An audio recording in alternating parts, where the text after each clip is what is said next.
Welcome to Uniting the Cults. Mythological thinking versus scientific thinking. There's a very common way of thinking that people do called mythological thinking. Here's an example from this sub. It's simply impossible to disprove Islam.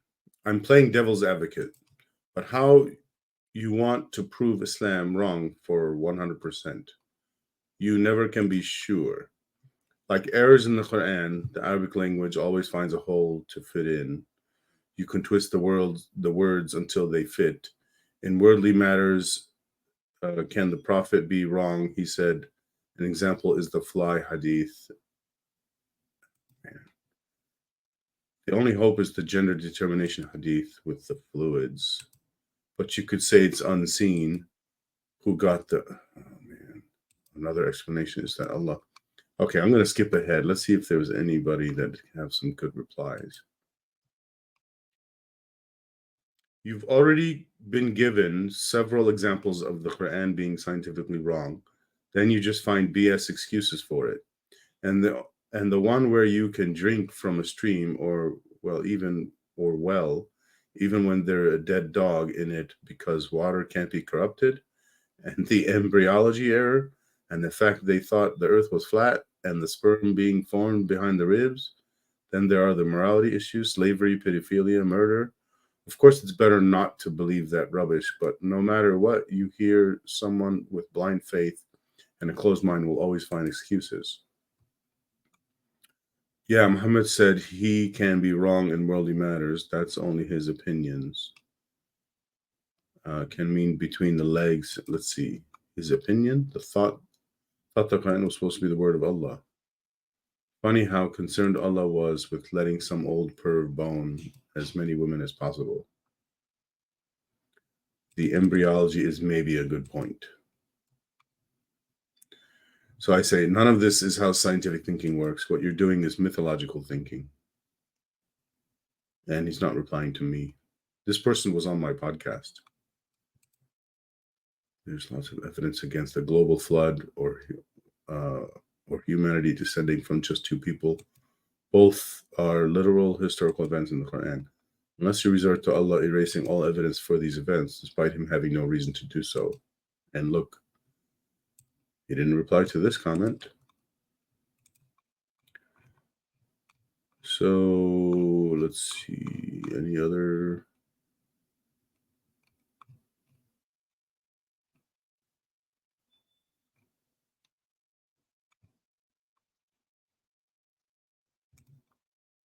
I replied again, none of this is how scientific thinking works. What you're doing is mythological thinking.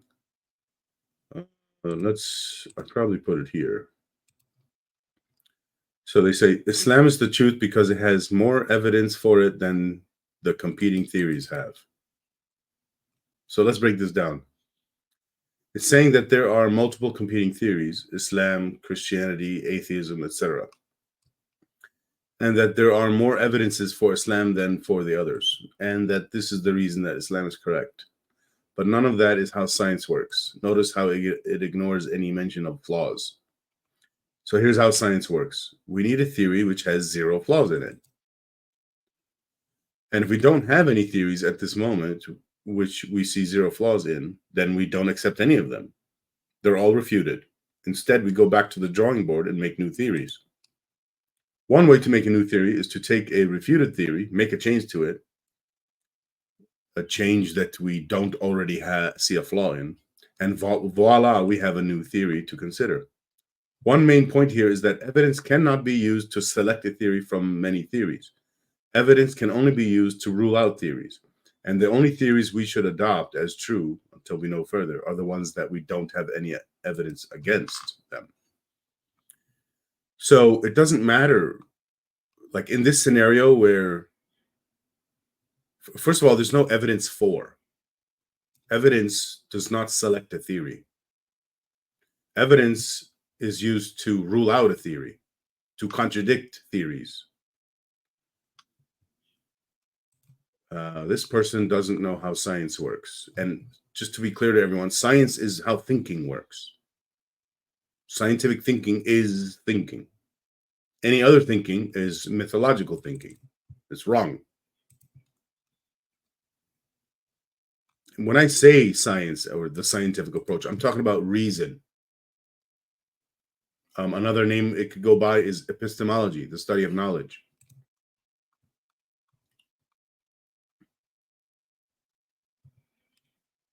This person says science classes should focus a lot more on what science even is and how hypotheses can go to be theories. I know that some science classes actually do this well, but this was definitely lacking from the classes that I took. Even if I was not the best student in middle or high school, the actual processes that go into analyzing and interpreting evidence are really interesting and should be taught more. Yes, I agree.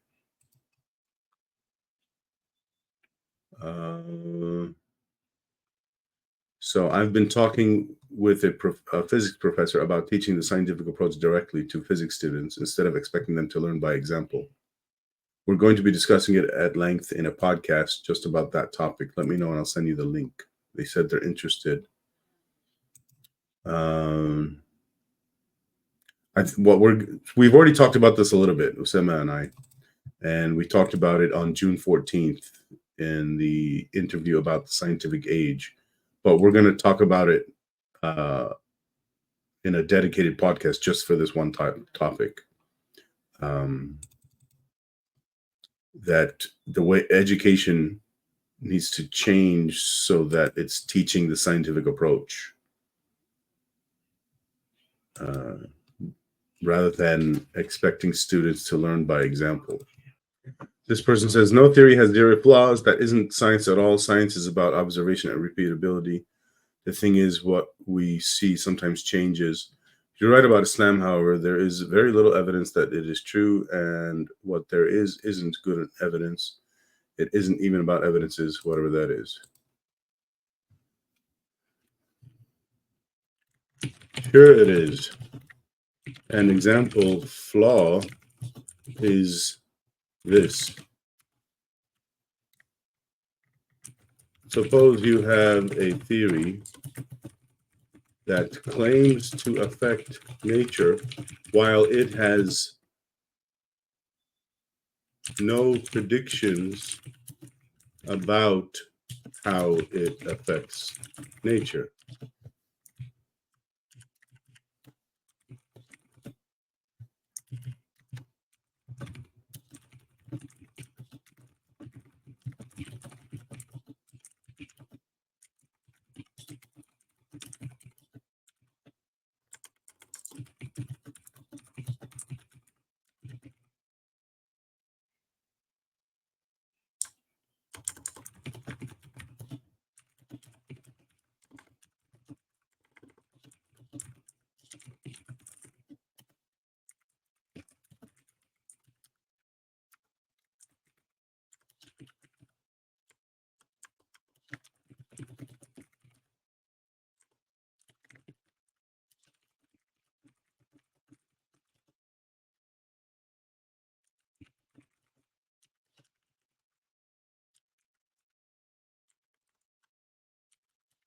It's how scientists recognize superstitions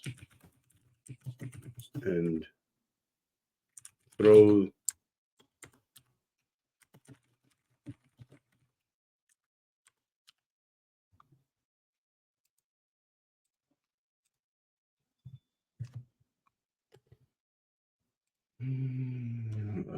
let's see. Okay, that's enough.